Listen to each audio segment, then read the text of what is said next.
Hey everyone, welcome to Plants and Politics. So last week during a hearing about the January 6th Capitol attack, it was revealed that Paul Irving, he's the former House Sergeant at Arms, apparently he ordered the Capitol Police to move barricades on January 5th, which allowed just completely easy access to the Capitol.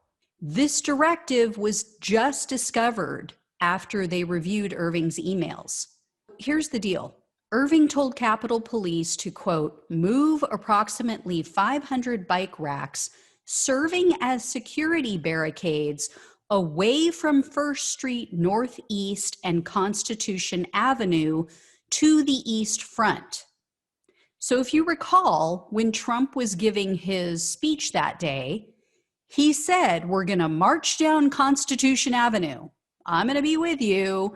Love Constitution Avenue, that we're going to head down to the Capitol. So essentially what Irving ordered was a removal of barriers in the exact path of Trump's terrorists. What possible reason could he have for doing that? And the former Capitol Police Chief, Stephen Sund, testified that he had requested and was denied National Guard support on January 4th. Sund also said, and it was confirmed through phone records, that he reached out to Irving at 12:58 p.m. on January 6th. So that was shortly after they started breaking into the building. And he asked Irving to declare an emergency and bring in the National Guard. However, Sund's request was ignored by Irving for over an hour until 2:10 p.m. Again, this was all confirmed with phone records. Then, when that request was finally made after 2 p.m., those in charge at the Pentagon sat on their asses until after 5 p.m.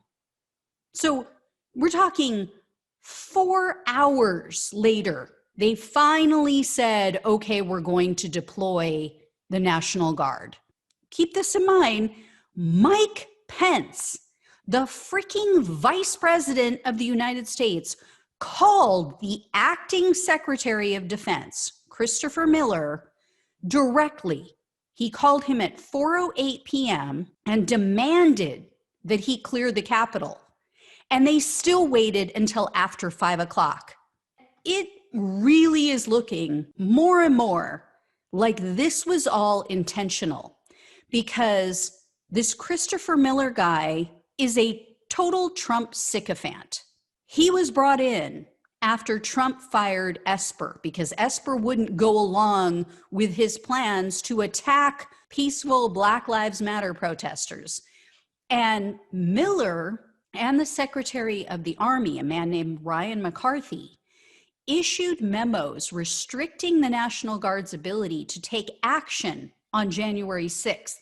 These memos, by the way, were issued after they had a private meeting with Donald Trump. So the first memo was sent from Miller to McCarthy on January 4th. That memo prohibited the DC National Guard commander, William Walker, from deploying his National Guard troops with weapons, helmets, body armor, or riot control chemicals without Miller's pre-approval. So what's the point? I mean, what are they going to do? Go in there and do hand-to-hand combat with people who have weapons and no body armor to protect themselves? Then the second memo was issued on January 5th by the Army Secretary, McCarthy, to National Guard Commander Walker. That memo prohibited Walker from deploying any soldiers whatsoever without McCarthy's pre-approval. Walker testified before a Senate committee on March 3rd, and he told them that he's never in his entire military career received memos like that. In fact, he told the committee, quote, "It required me to seek authorization from the Secretary of the Army and the Secretary of Defense to essentially even protect my guardsmen." Then he told them that he was, quote, stunned and frustrated by the more than 3-hour delay. And he said that during the June 1st Black Lives Matter protests, so you remember this was nationwide, people were protesting real things, not a fake stolen election, but actual loss of lives at the hands of overzealous police officers and racist police officers. He said during those Black Lives Matter protests, Army Secretary Ryan McCarthy was right by his side and willing to approve any of his requests.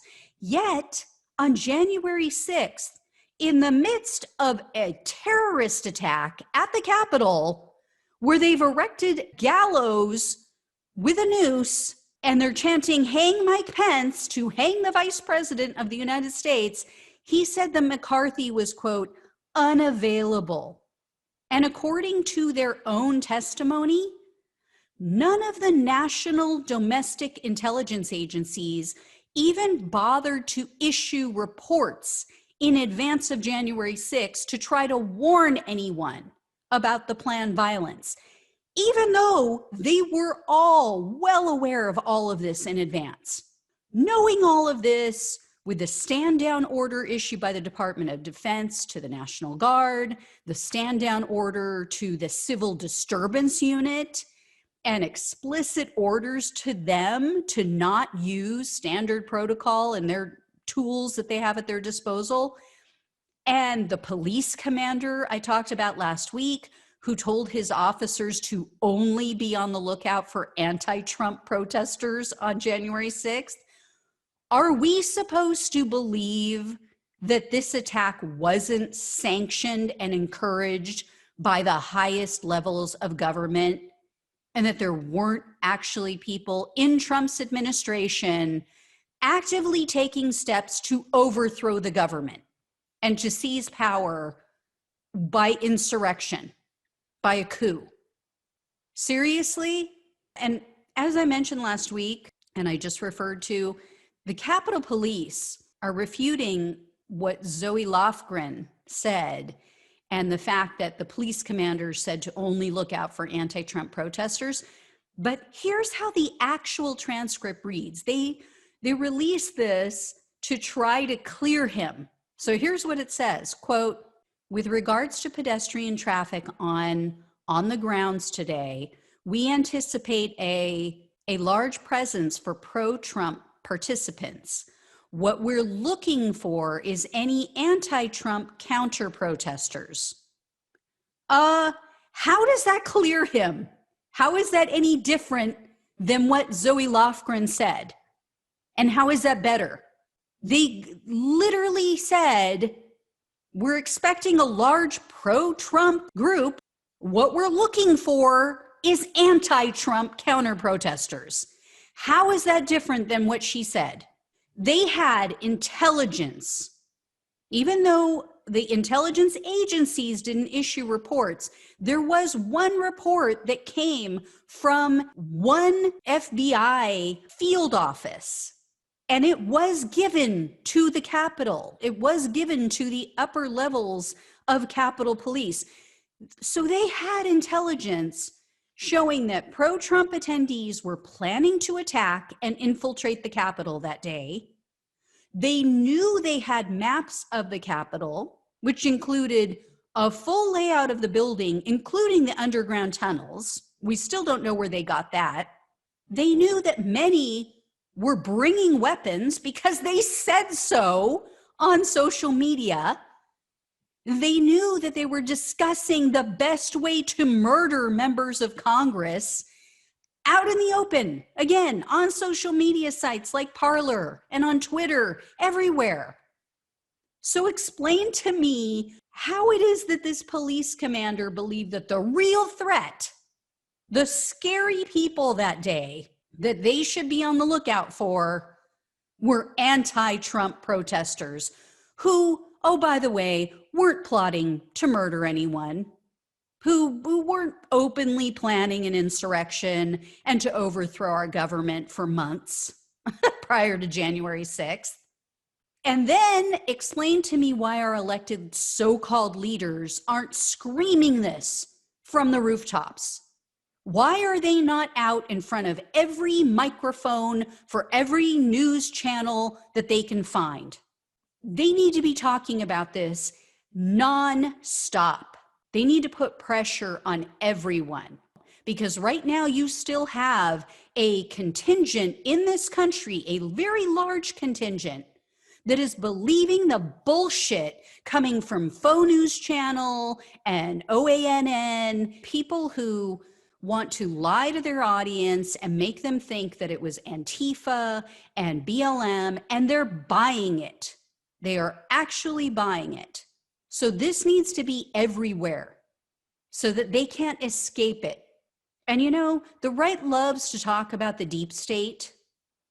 Yeah, I'm sure there is a deep state, but it's definitely not a left-leaning deep state.